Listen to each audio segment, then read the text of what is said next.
when we did our market research originally and looked into to what extent do Western employers, just as you're saying, to what extent do they understand the how enormous this pool of talented labor is in Vietnam?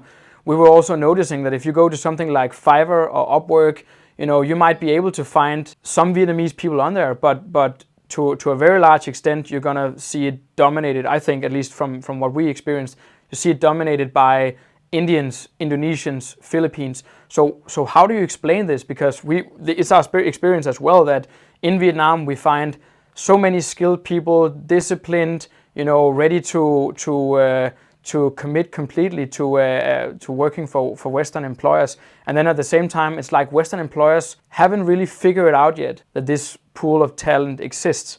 So why do you think that is, and do you think it's true? Yeah.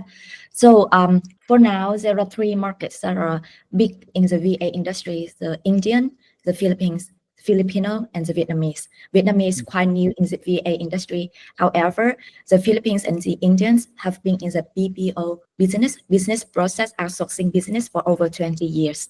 Indian would be more about software engineers. The Philippines would be more about telesale, customer service, and everything. And they have a well-built system for a long time. Under big companies, they have many investors from international companies to invest in their companies to build so BPOs in their countries.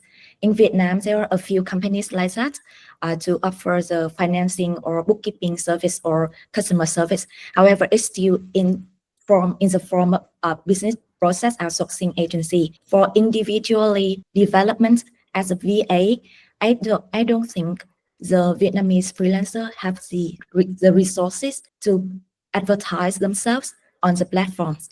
They don't know how to run their personal branding on those platforms and how to approach the clients. Meanwhile, the Indians, the Filipino, they are so good at that because they have been doing that for a long time already. So I think that's the biggest difference. The business has been in a long time. However, the Vietnamese don't have the resources to learn branding themselves out there. So that's why the clients didn't know about us much yet.